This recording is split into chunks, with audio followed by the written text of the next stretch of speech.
వందే మాత్రం. నేను మీ journalist Navata. Welcome to our voice. ఇరాన్లో ఊచకోత జరుగుతోంది. కేవలం 48 గంటలు 12,000 మంది హత్యకు గురయ్యారు.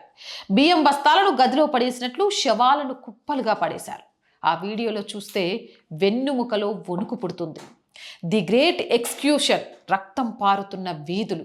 డిసెంబర్ 25న మొదలైన నిప్పు ఇప్పుడు ఇరాన్ అస్తిత్వాన్ని తగలపెడుతుంది. ప్రభుత్వానికి వ్యతిరేకంగా ప్రొటెస్ట్ చేసిన వారిని బహిరంగంగా ఉరితీస్తున్నారు. తెల్లోలను, యూదులను, అమెరికన్ సిటిజన్షిప్ ఉన్న వారిని వేటాడి అరెస్ట్ చేస్తున్నారు. జర్మన్ ఛాన్సలర్ మార్జ్ అన్నట్లు ఇరాన్ ఆఖరి రోజులు మొదలయ్యాయి. రష్యా కీల్ స్విచ్ అండ్ మాస్క్ స్టార్లింక్లు బయటకు వస్తున్నాయి. ఇరాన్ ప్రభుత్వం ఇంటర్నెట్ కట్ చేసింది. ఎలన్ మాస్క్ స్టార్లింక్ ద్వారా ఇంటర్నెట్ ఇచ్చి ఉద్యమకారులకు ఊపిరిపోశాడు. కానీ రష్యా తన కీల్ స్విచ్ టెక్నాలజీని ఇరాక్ అప్పగించింది. రష్యన్ జామింగ్ టెక్నాలజీ స్టార్లింక్ సిగ్నల్స్ని గొంతు నొక్కి చంపేసింది. ఇక మీ ఫ్రెండ్కి మీ వాయిస్ వినబడకుండా పక్కన ఎవరైనా లౌడ్ మ్యూజిక్ పెట్టినట్లు ఫేక్ సిగ్నల్స్తో స్టార్లింక్ శాటిలైట్స్ని ఇరాన్ అంధుల్ని చేసింది. ఇందులో చైనా టెక్నాలజీ కూడా ఉంది. ఇక లీడర్కి ఫాలోవర్కి మధ్య కమ్యూనికేషన్ కట్ అయింది. ఇప్పుడు చీకట్లో వేట మొదలైంది. అమెరికా తన ప్రజలను, సిఐఏ ఏజెంట్లను వార్న్ చేసింది. Leave Iran now. ట్రంప్ ఒక ట్వీట్తో మంటల్లో పెట్రోల్ పోశాడు. Help is on the way.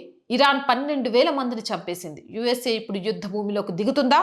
President పెహెష్కియాన్ అంటున్నాడు. దీనికి బీజం వేసింది ఇజ్రాయెల్, అమెరికానే. ఇక ఇరాన్ ఫారిన్ మినిస్టర్ అబ్బాస్ అరచ్చి ఒక పక్కా పొలిటికల్ క్రిమినల్. దేశం లోపల పులిలా గర్జిస్తూ మేం డాడీలము, ఇజ్రాయెల్ని లేపేస్తామంటాడు. కానీ అమెరికా దగ్గరకు వెళ్తే పిల్లిలా మారి కాళ్ళు పట్టుకుంటాడు. మా న్యూక్స్ తయారీ ఆపేస్తాం, ప్లీజ్ మా ప్రభుత్వాన్ని కూల్చొద్దు అంటున్నాడు. ఇక ఇరాన్ 90% ఆయిల్ చైనానే కొంటోంది. ట్రంప్ వార్నింగ్ ఇచ్చాడు. ఇరాన్తో వ్యాపారం చేస్తే మీపై 25% టారిఫ్ వేస్తా అని. చైనాకు కూడా అదనపు టారిఫ్ బాంబ్ రెడీగా ఉంది. ఇరాన్ను ఆర్థికంగా గొంతు పిసికి చంపడమే ట్రంప్ ప్లాన్. పుతిన్కు ఇరాన్ ఒక చీకటి సామ్రాజ్యం. వెనుజులాలో మదురోను కోల్పోయిన పుతిన్ ఇప్పుడు ఖమేనీని కాపాడుకోవాలి. షాహిద్ డ్రోన్లు, బ్లాక్ మార్కెట్లో ఆయిల్ అమ్మే 40% షాడో షిప్స్. ఇరాన్ పడిపోతే పుతిన్ ఆర్థిక మూలాలు దెబ్బతింటాయి. అందుకే రష్యా ఆయుధాలను సరఫరా చేస్తోంది. ఖమేనీ దిగిపోయి అమెరికా పప్పెట్ పెహెల్వీ వస్తే గ్లోబల్ జిహాదీ ఆగుతుంది. హమాస్, హెజ్బుల్లాకు ఫండింగ్ ఆగుతుంది. కానీ స్ట్రాటజిక్ గా పెహెల్వీ వస్తే చాబర్ పోర్ట్ పనులు ఆగిపోవచ్చు. అమెరికా ఆర్డర్స్తో పెహెల్వీ ఇండియాపై కూడా చెక్ పెట్టే అవకాశం ఉంది. కానీ ఖమేనీ ఐడియాలజీ హిందువులకు, ప్రపంచానికి ఒక విషం.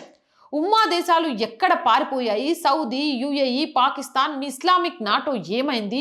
ఆల్ జజీరా ఎక్కడ పోయింది? ఇరాన్ ప్రజలకు తిండి లేదు. 12,000 శవాలు పడ్డాయి. షియా ముస్లింలు చనిపోతుంటే సున్నీ ముస్లిం దేశాలు ఈగో చూస్తున్నాయి. కానీ గుర్తుంచుకోండి హబీబీ, రేపు ఇదే అమెరికా మీ ఇంటి తలుపు కూడా తడుతుంది. ఇది సామ్రాజ్యాల అంత్యక్రియ అనేది గుర్తుంచుకోండి. ఇక ముగింపు, ఇది ఆర్గానిక్ ప్రొటెస్ట్. కడుపు మండిన వ్యాపారస్తులు చేస్తున్న తిరుగుబాటు. రష్యా, చైనా కూటమి అలీ ఖమీనాని కాపాడాలని చూస్తోంది. అమెరికా, ఇజ్రాయెల్ ఈ ప్రభుత్వాన్ని కూల్చాలని చూస్తున్నాయి.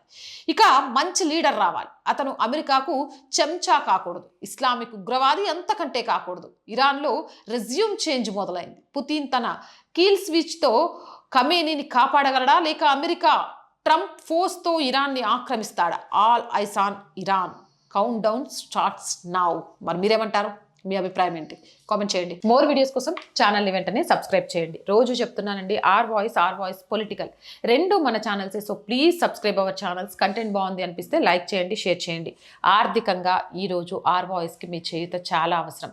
ఆర్థికంగా సపోర్ట్ చేయాలి అంటే సబ్స్క్రిప్షన్ పక్కనే జాయిన్ అనే బటన్ ఉంది. 1 to 5 లెవెల్స్ ఉన్నాయి. ఏదో ఒక లెవెల్లో సపోర్ట్ చేయండి. లేదా స్క్రీన్ మీద గూగుల్ పే, ఫోన్పేతో పాటు అకౌంట్ డీటెయిల్స్ ఇచ్చాము. మీకు తోచిన సహాయాన్ని అందించవచ్చు. వ్యాపార ప్రకటనల కోసం స్క్రీన్ మీద స్క్రోల్ అవుతున్న నెంబర్కి ఒక్కసారి కాంటాక్ట్ చేయండి. అలాగే ప్రతి వీడియోని లైక్ చేస్తూ షేర్ చేయండి. జై హింద్, జై భారత్.